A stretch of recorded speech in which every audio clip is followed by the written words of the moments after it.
is the now lapsed Catholic injunction to eat fish on Fridays, or the adoration by Hindus of the cow as a consecrated and invulnerable animal. The government of India even offered to import and protect all the cattle facing slaughter as a result of the bovine encephalitic or mad cow plague that swept Europe in the 1990s, or the refusal by some other Eastern cults to consume any animal flesh, or to injure any other creature, be it rat or flea. But the oldest and most tenacious of all fetishes is the hatred and even fear of the pig. It emerged in primitive Judea and was for centuries one of the ways, the other being circumcision, by which Jews could be distinguished.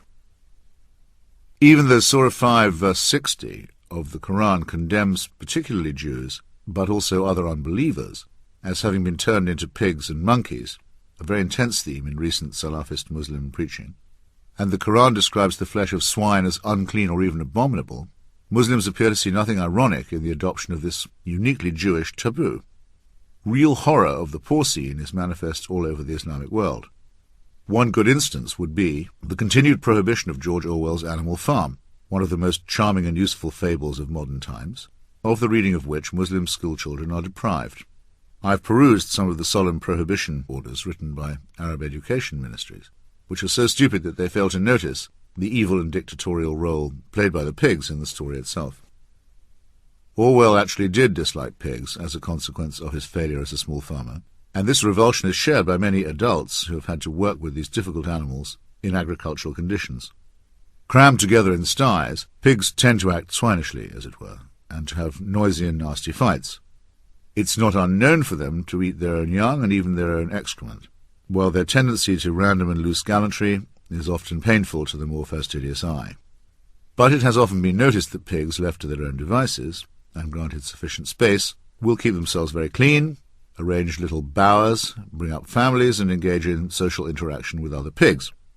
The creatures also display many signs of intelligence, and it has been calculated that the crucial ratio between brain weight and body weight is almost as high with them as it is in dolphins.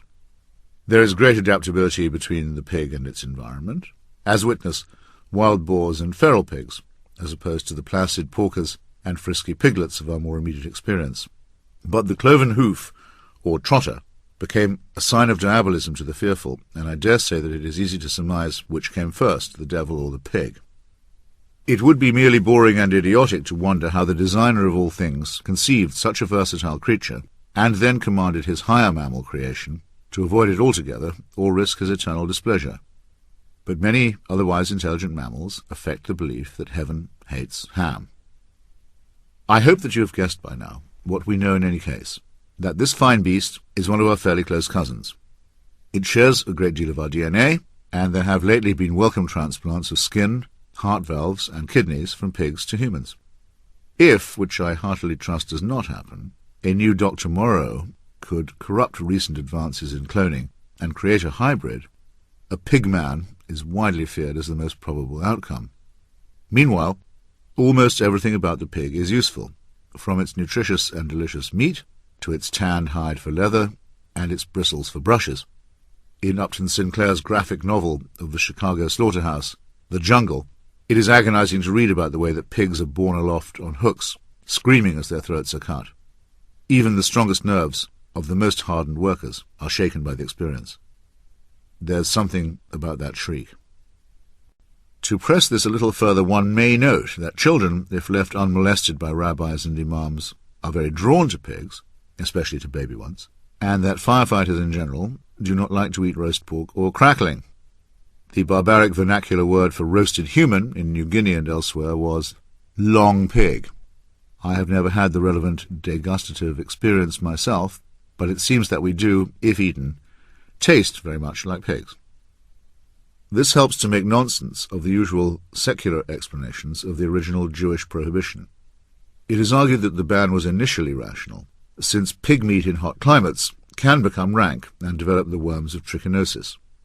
This objection, which perhaps does apply in the case of non-kosher shellfish, is absurd when applied to the actual conditions. First, trichinosis is found in all climates, and in fact occurs more in cold than in hot ones.